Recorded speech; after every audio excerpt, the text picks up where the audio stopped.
Hey, good morning, family. It's Reginald Martin of Comedic Centered Living, where ancient wisdom meets modern awakening.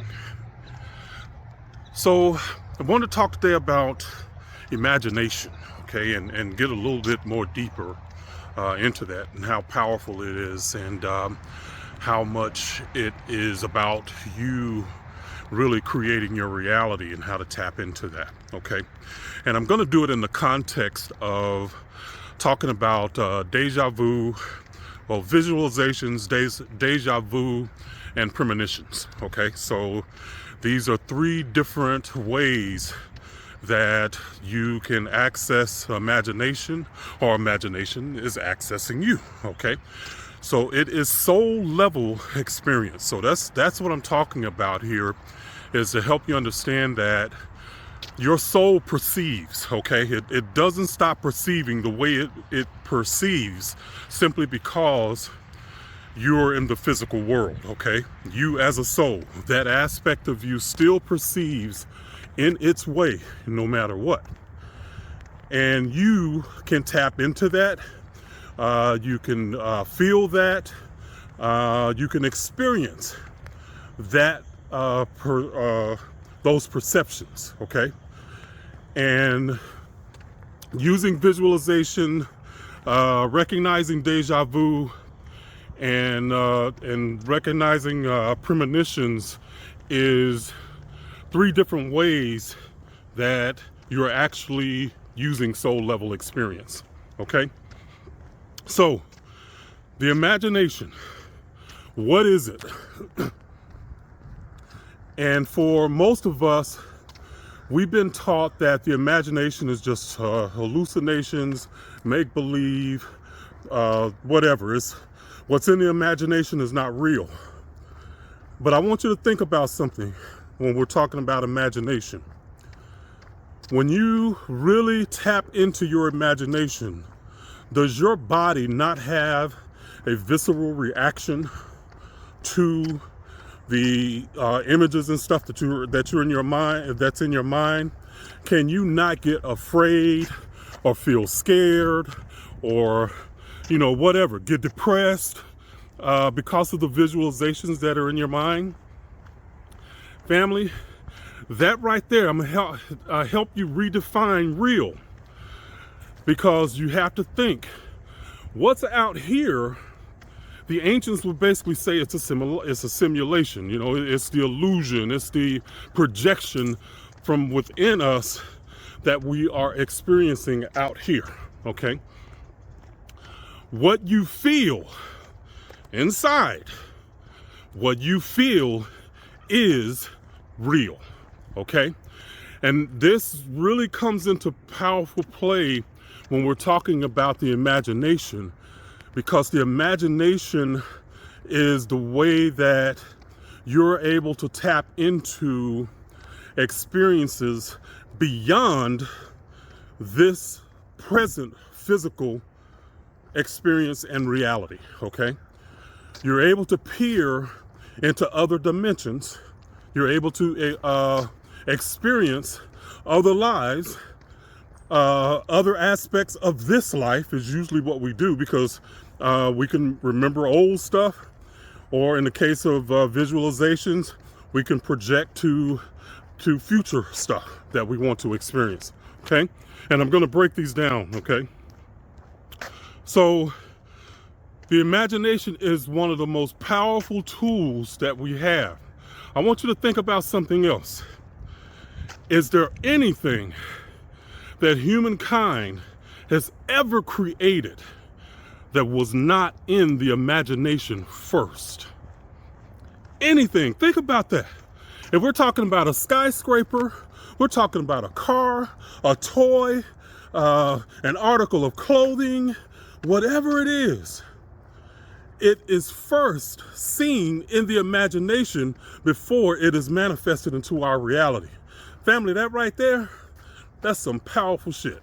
Okay, you see it first, you experience it, see it first in the imagination, then it crosses into our reality.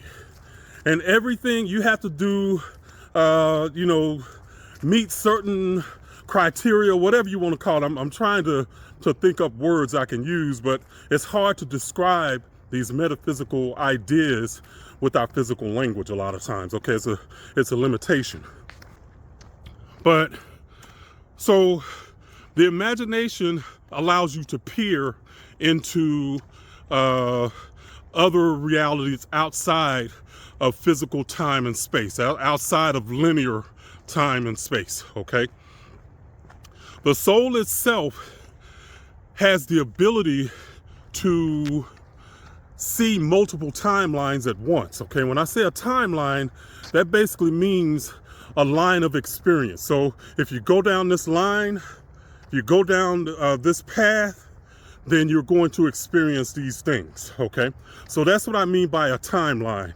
And again, I'm just using an analogy because in reality, there are trillions of possibilities where the ancients can actually symbolize this like water, okay? So water can have a few different meanings, but there are so many possibilities that it is like a wave of possibilities, okay? And if you know anything about the double slit experiment, then that's what we're talking about. When something is in a wave form, it's the trillions of possibilities. When we perceive it, it collapses into the particle, or in our case, the experience, okay? So that's explaining the double slit experiment, okay? Now, when we are experiencing the imagination, or the soul has the ability to see all these possibilities at once. But family, you can access different possibilities, but you're going to access those possibilities based on your beliefs, your mindset about those beliefs, or in other words, how you feel about them, your vibration, okay? And how strongly that you can direct yourself within those experiences, okay? Your intentions within the experience. So when we're talking about, and let's go to déjà vu, okay? Or I'm sorry, let's go to visualization first, because that's something that we can access through our conscious intentions, our conscious mind. We literally access our imagination by consciously willing something that we want to see and experience. So in manifestation circles, whenever we want to manifest something, we're always taught to visualize it, you know, to visualize it in some kind of way. The more emotion and feeling that you can put behind the visualization, then the more power the visualization has, okay? And the reason is that vibration, which is emotions in our sense, is like it's like the accelerator or the decelerator, you know? It's the brake or it's the gas that you can speed up the acceleration, okay? If you're going in the opposite of motion of the thing that you desire, that's a brake, okay? If you're feeling good about that possibility, the stronger you can feel about it, that's the gas, okay? But it is a conscious intention and a conscious will to project something into the future, or project your mind into a future possibility, okay? That's what visualization is doing, all right? Now, déjà vu. I did a video, it was a couple of weeks ago, about déjà vu and synchronicity, and people were talking about their déjà vu, but they were really talking more about premonitions, and I want to help you separate the difference, okay? And understand what the soul is doing for you when these two things happen, when déjà vu and premonitions happen. So déjà vu is simply a moment in time. It is very brief, okay? And it is a recognition that in that moment, because it makes you focus on this present moment, and it might be 2 or 3 seconds that it lasts, but it forces you to focus on it because you go, I've been here before. That's usually what we think, we'll ask. But really at that moment, you focus on that particular moment. Well, what's happening is that your higher self you have connected to your higher self in that instant, okay? Where the higher self is kind of like, I like to use the analogy that the higher self is like on a mountaintop and looking down on you. You're in the valley and you're trying to navigate this obstacle course, okay? You can only see the obstacles basically that's in front of you, but that the soul can actually see out a lot further, okay? And it can help guide you around the obstacles, okay? That makes sense. Again, I'm just using some analogies here, to help connect the dots here. So when you go into the déjà vu experience, it is the soul saying, hey, this is a point right here that you can make a choice, okay? This is a fork in the road. You can go this way or you can go that way. But it's to let you know you've been at this point before. So now you can make some different choices, all right? Now for me, when I have that experience, my assumption is that it's a positive thing, that I've already made the choice. It's just showing me like, hey, Rich, you're on the right path now. You're on it, okay? So you've been here before, but now you've chosen another path based on what you want to do moving forward, okay? That's how I look at that. That's how I choose to experience deja vu. You can choose anyway. You can choose negativity if you want. But damn, I don't want to choose negativity because I don't want the negative stuff. So I'm going to use my will to choose it being a positive thing, okay? So that's deja vu, and the soul is letting you know that you've been at this point and it's a fork in the road that you have now you're now going down another path, okay? You've chosen another path. Now, people were talking about, they were saying it was deja vu, but the experience they were describing for me was more like premonitions. So let's talk about premonitions. And premonitions, so let's make a distinction.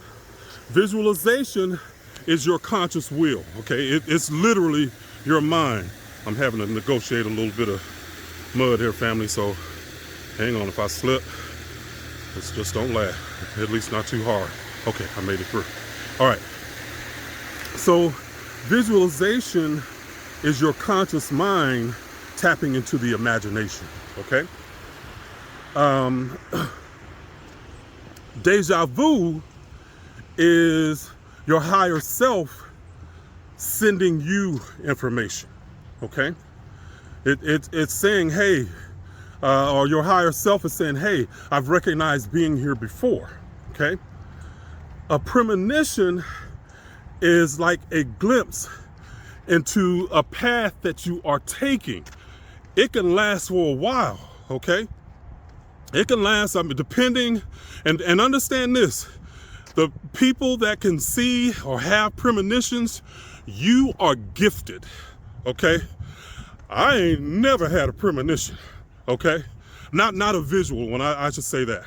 I've never had a visual premonition. I think that is definitely a possibility. And this is the other thing too, don't assume that every premonition has to be visual. All of these things, don't assume that it has to be visual in your imagination. Sometimes it might be a feeling, okay? A knowing, which is different from feelings, because knowing is actually direct access to your soul's perception, okay? It's two different things. It can be a symbol, you know, and I've talked about synchronicities in my cardinal. I have other symbols, and the number 444 can be a symbol. So there's different ways that you can access this future premonition. It's not always visual, okay? All right, so don't get locked in to me talking about this one way and then you thinking that it has to be that way.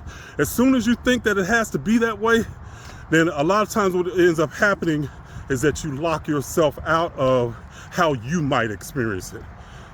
Family, you are unique. Do not assume if your experience is not like somebody else's that you're different, okay? Or you're weird, or you're not doing it right. No, you are unique. And always keep that at the forefront of your mind, because it comes about trusting who you are. And this is why it's so important to get beyond our religious programming, which told us that our physical body and our minds are something that we cannot trust, that we are sinful, broken, all that stuff. It ends up setting up a block to these communication channels. All right. So when you get a premonition, it is like you are peering down a future timeline. You're literally seeing and looking into a future that has yet to happen. Okay. This is the message that you're getting from the soul. Hey, I'm showing you something. This is where you're headed if you stay on this path.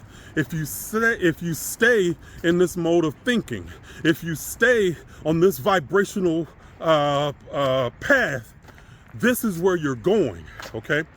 A premonition does not mean it is absolutely positively going to happen. That's not it. And a lot of times people will take it that way. That if you get a premonition, you go to somebody that gives you like a tarot reading or some kind of divination, and they tell you that this thing is in your path, or this is what's going to happen. No, it never, ever means that it is 100% going to happen. You always have the ability to change it. Now the deal is if how much energy do you have behind this possible experience? If you've built up a lot of energy, then it's like trying to change a whitewater river, the path of a whitewater river. And y'all ever seen, when I'm talking about a whitewater river, it's like people might do it for a sport. Well, this river is just like crazy, and they can just canoe down this river, okay? So that's a whitewater river. And you can imagine that as being something that has a lot of energy behind it, okay? You cannot change the path of a whitewater river. Or you can, but it will take probably a whole lot of engineering to do it. Well, it's the same for you mentally.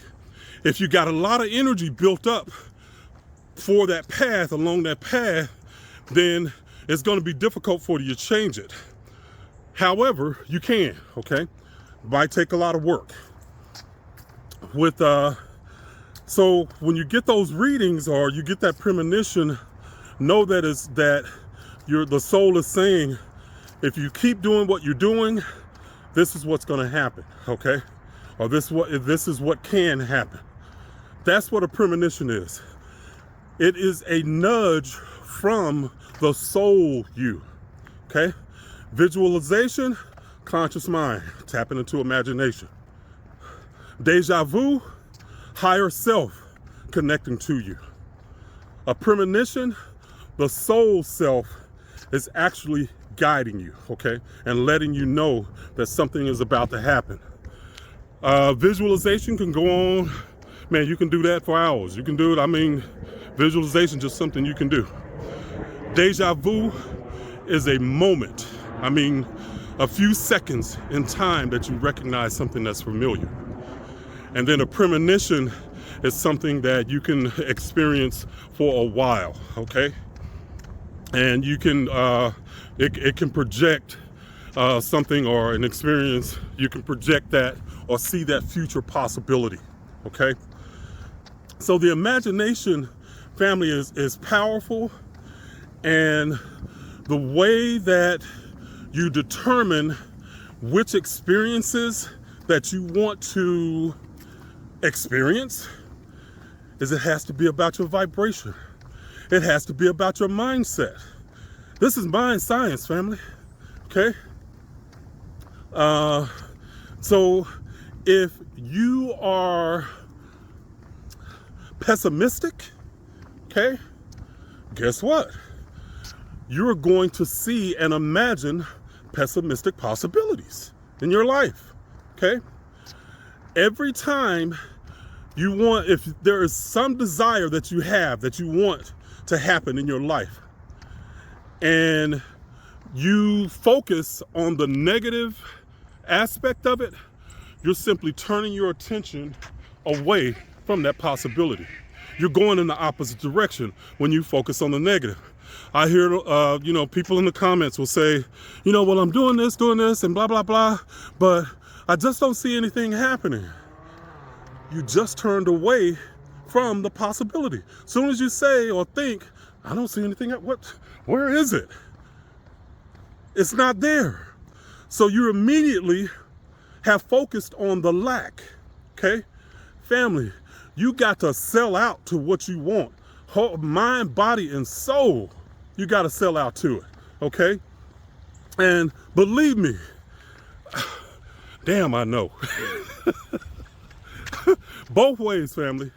I told you how I had went through this dark time, and it was a time that was really a year in the making, because I had set things in motion mentally to where I was battling my fears, okay?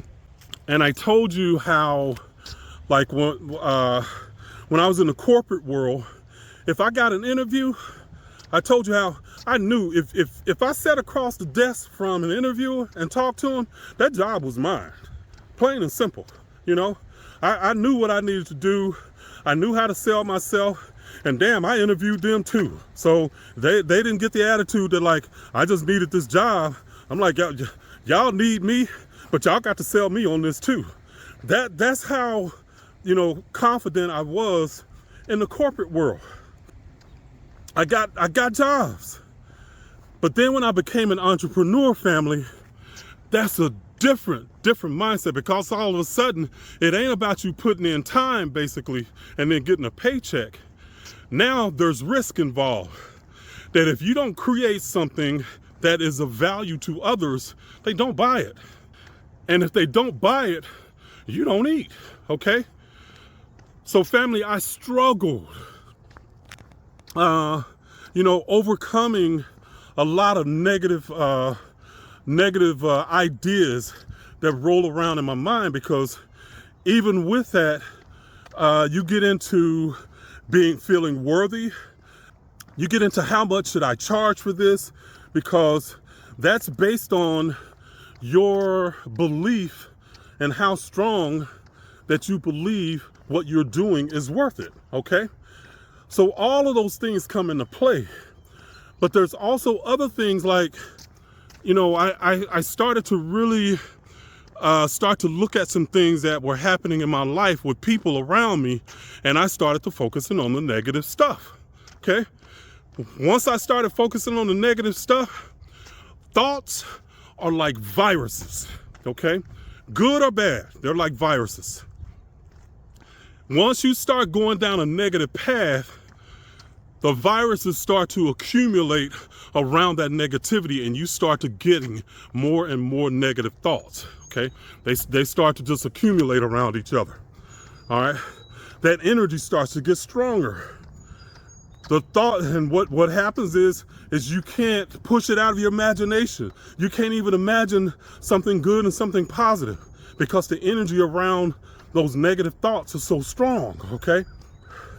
And family, again, I'm just telling you This is what I've gone through. So I know it. I know this shit.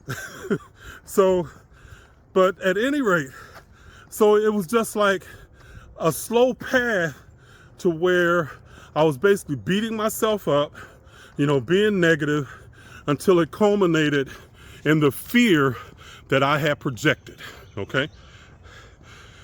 Once the fear that I projected finally passed through, then it was like, well, damn, it's here now, so, what the hell? And I started to gain the ability to think differently. But I survived it, and once I did, then it was like, I just walked up a hill, family.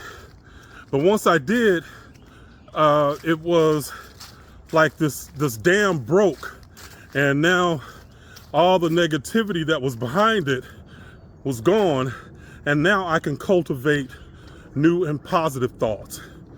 And damn it, positive stuff didn't start happening. Like, amazing. So yeah, so that imagination, family, is powerful.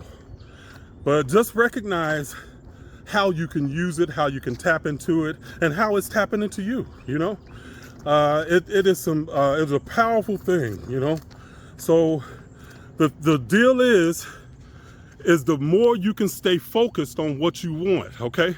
I'm not saying think positive, okay? I'm saying this is an active process.